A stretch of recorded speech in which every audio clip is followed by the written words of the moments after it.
Assalamualaikum dan salam sejahtera. Untuk video kali ini, kita masih lagi berada dalam pola perbandingan di mana kita akan membincangkan soalan-soalan STPM untuk tahun 2018. Seperti biasa, soalan yang pertama ialah soalan yang ke-16. Berdasarkan maklumat dalam jadual di bawah, bandingkan. Okey, keyword dia ialah bandingkan, bermaksud pola perbandingan enrolment pelajar antarabangsa yang menuntut di IPT tempatan. Okey, yang pertama kita akan cari atau kita akan bincangkan berdasarkan negara, dan yang kedua berdasarkan kepada jantina, di mana tahun yang terlibat untuk tahun 2012 dan tahun 2013. Perkara yang pertama kita perlu tahu dahulu apakah unit yang digunakan dalam soalan ini, di mana unit yang digunakan ialah orang, bermaksud pilihan jawapan ialah paling ramai dan paling sedikit. Lihat di sini, unit dia ialah orang, perempuan, lelaki, orang. Jadi pilihan jawapan paling ramai dan paling sedikit.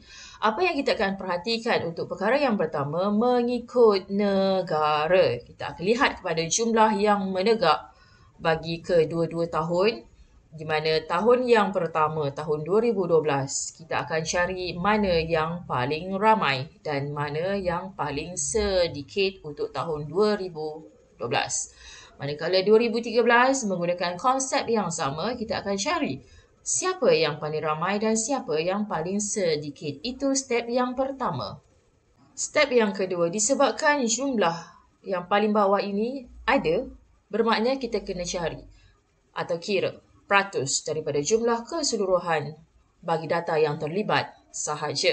Contoh, 5981 bahagi dengan 14017 darabkan dengan 100, kita akan dapat 42.67%. Sama juga untuk Nigeria yang paling sedikit, 1240 bahagi 14017 darabkan dengan 100. Sama juga untuk tahun yang ke-2013 menggunakan konsep yang sama. Step yang ketiga, kita akan tulislah jawapan-jawapan untuk data yang pertama, data mengikut negara, paling ramai, paling sedikit. Jumlah enrolment pelajar antarabangsa yang menuntut di IPT tempatan yang paling ramai pada tahun 2012 dan 2013 ialah Iran, manakala yang paling sedikit ialah Nigeria. Pastikan pelajar menulis isunya ialah enrolment pelajar antarabangsa yang menuntut di IPT tempatan, difokuskan kepada jumlah. Okey, jumlah enrolment pelajar tadi. Yang warna biru ialah analisis, yang berwarna pink ini ialah tahun, dan warna merah ialah idea. Sama ada idea paling ramai siapa dan idea paling sedikit siapa. Itu bagi penulisan idea bagi AD pertama. Di bahagian huraian seperti biasa, kita akan pecahkan dahulu huraian ini pada paling ramai dan juga paling sedikit. Okey, paling ramai kita akan masuklah tahun, negara yang terlibat, berapa data bagi negara Iran daripada jumlah keseluruhan itu berapa, dan kita akan ada juga untuk tahun 2013.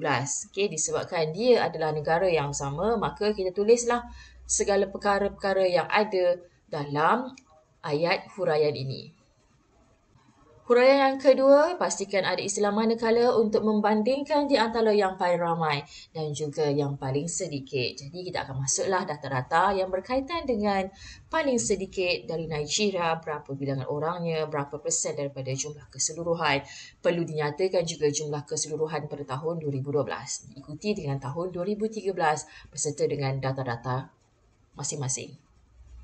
Untuk data yang kedua, mengikut jantina, tetapi di sini ada dua jantina, kita perlu tengok dahulu mana-mana idea yang lebih mudah untuk dijawab. Sebagai contoh untuk lelaki, 2012, 2013 ialah negara yang sama, iaitu Iran yang paling ramai. Tetapi untuk yang paling sedikit bagi kedua-dua tahun ini merupakan negara yang berbeza. Jadi sekiranya ada dalam idea ini ialah negara yang berbeza, penceritaan bagi huraian itu akan ada sedikit kesukaran. Dia tak susah sangat, tapi dia agak sedikit kesukaran. Jadi, saya tidak memilih jantina lelaki. Saya akan memilih jantina perempuan kerana jantina perempuan 2012, 2013 paling ramai negara yang sama dan paling sedikit juga merupakan negara yang sama. Jadi, ini paling senang untuk dihuraikan nanti. Setelah mengenal pasti siapa yang paling ramai dan siapa yang paling sedikit, kita akan kira peratus daripada jumlah keseluruhan hanya bagi data yang terlibat sahaja. Seterusnya, kita akan buat huraian bagi data mengikut jantina. Sebagai contoh, enrolment pelajar perempuan yang menuntut di IPT tempatan.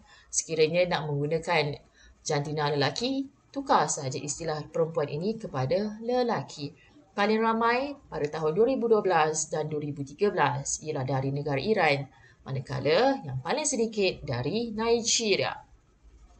Di bahagian huraian seperti biasa, mulakan dengan istilah sebagai contoh. Enrolment pelajar perempuan paling ramai 2012, dari mana, berapa nilai dia, masukkan sekali jumlah keseluruhan, dan tahun 2013 juga sama seperti ayat huraian yang pertama tadi. Untuk istilah paling sedikit pun sama juga. Masukkan data yang terlibat, berapa jumlah keseluruhan, tahun 2012 berapa, 2013 berapa. Pastikan semua benda yang perlu ada dalam huraian diletakkan oleh pelajar. Dan jangan lupa unit mestilah betul.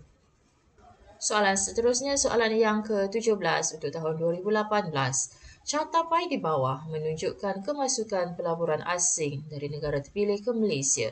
Di sini tiada keyword bagi sebarang perubahan dan tiada keyword untuk pola perbandingan. Bermaksud soalan ini ialah pola umum. Unit yang digunakan untuk soalan yang ke-17 ini ialah ringgit Malaysia atau RM. Jadi skema jawapan paling sesuai, paling tinggi, paling rendah. Soalan untuk cartapai.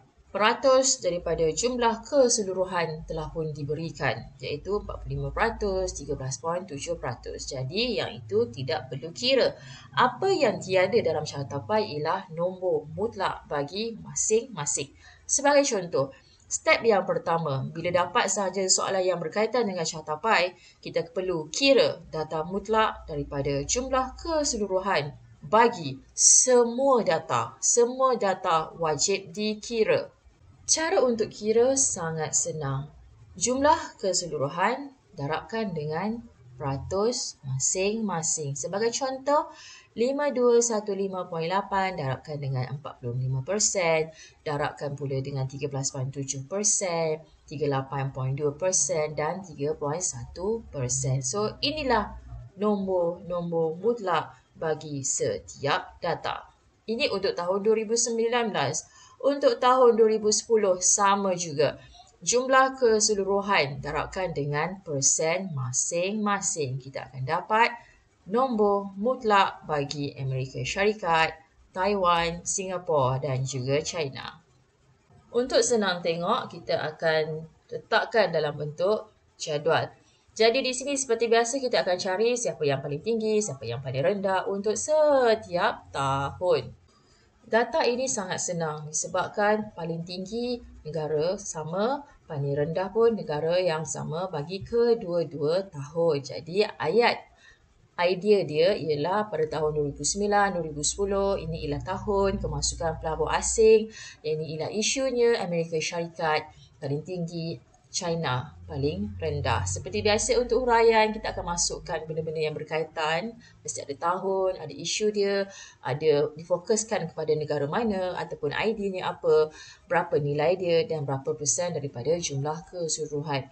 Tahun 2010 pun nyatakan benda yang sama. Manakala kemasukan pelabur asing dari China ini paling rendah, kita akan masukkan data masing-masing dan apa-apa yang perlu. Sekian saja untuk kali ini. Kita jumpa lagi untuk video yang seterusnya. Terima kasih.